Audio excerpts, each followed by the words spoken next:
অধ্যক্ষ ডক্টৰ দিব্য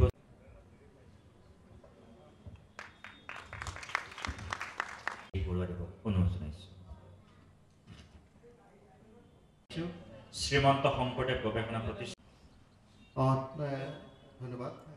এটা এড কৰিব লগা হৈছে। এটা ভাষণৰ আগতে আমাৰ মঞ্চলৈ আমি আমন্ত্ৰণ জনাব বিচাৰিছোঁ শ্ৰীমন্ত শংকৰদেৱ গৱেষণা প্ৰতিষ্ঠানৰ উপসভাপতি শ্ৰদ্ধাৰ অতুল মহন্ত ডাঙৰীয়া, শ্ৰীমন্ত শংকৰদেৱ গৱেষণা আৰু আমাৰ সহকাৰী সাধাৰণ সম্পাদক ইন্দ্ৰমোহন বৰুৱাকে প্ৰমুখ গুৱাহাটী বিশ্ববিদ্যালয়ৰ সন্মানীয় প্ৰাচাৰ্য মহোদয়।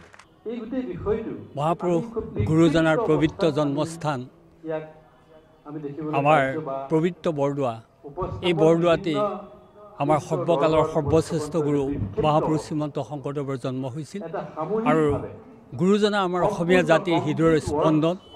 গুৰুজনাই আজি 550 বছৰ আগতে জাতি ধৰ্ম বৰ্ণ নিৰ্বিশেষে যিটো সংস্কৃতিৰ অখণ্ড প্ৰদীপ জ্বলাই থৈ গৈছে সি আজিও জ্বলি আছে আৰু ভৱিষ্যতলৈও জ্বলি থাকিব।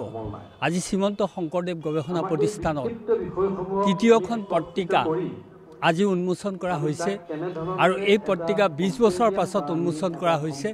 প্ৰথম ভৱপ্ৰসাদ চলিহাদেৱে উন্মোচন কৰিছিলে এখন জাৰ্নেল আৰু ইয়াৰ পিছত আজি গুৱাহাটী বিশ্ববিদ্যালয়ৰ সন্মানীয় উপাচাৰ্য আমাৰ মহন্ত ছাৰক আমি আমন্ত্ৰণ জনাইছিলোঁ আৰু ননীগোপাল মহন্ত ছাৰ ইয়ালৈ আহি তেখেতে আজি পত্ৰিকাখন উন্মোচন কৰিলে। লগতে আমাৰ মহাপুৰুষ শ্ৰীমন্ত শংকৰদেৱ বিশ্ববিদ্যালয়ৰ উপাচাৰ্য মহোদয়, পঞ্জীয়ক মহোদয় আৰু সত্ৰাধিকাৰ প্ৰভুসকল ইয়াত উপস্থিত হৈছে আৰু তেখেতসকলে আজি এই পত্ৰিকাখন উন্মোচন কৰিছে।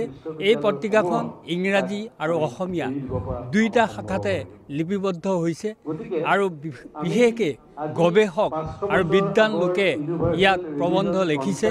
গতিকে আমি ভাবোঁ এই পত্ৰিকাখনে নৱপ্ৰজন্মৰ শংকৰী কলাকৃষ্টি সৃষ্টি কৃষ্টিত নৱপ্ৰজন্মক যথেষ্ট সহায় কৰিব আৰু ভৱিষ্যতে যাতে পত্ৰিকা ওলাই থাকে তাৰ বাবেও আমি কামনা কৰিছোঁ। গতিকে আজিৰ দিনটো এটা পবিত্ৰ দিন, শুভক্ষণ আৰু শুভ মুহূৰ্ত। দৰ্শনৰ ওপৰত কেইটামান কথা মই আপোনালোকৰ জ্ঞাতাৰ্থে মোৰ দৃষ্টিভংগীৰে কেইটামান কথা উপস্থাপন কৰিব বিচাৰিছোঁ।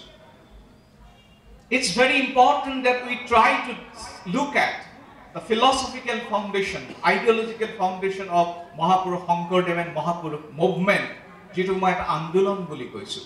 শংকৰদেৱ কেৱল এজন মহাপুৰুষ, শংকৰদেৱ কেৱল এজন ব্যক্তি নহয়, তেখেত এটা আন্দোলন।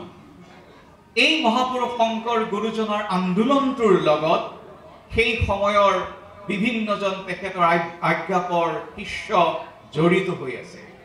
গতিকে আমি যেতিয়া শংকৰদেৱ আন্দোলনৰ কথা কওঁ, তেখেতৰ আজ্ঞাপৰসকলৰ আদৰ্শৰ বা তেখেতলোকৰ যি অৱদানকো আমি স্বীকৃতি দিব লাগিব। মোৰ দৃষ্টিত ভাৰতবৰ্ষৰ অন্যান্য ভক্তি ধৰ্মৰ যিটো এক প্ৰস্থানত্ৰয়ী যিটো আদৰ্শ বা চ'ৰ্চ বুলি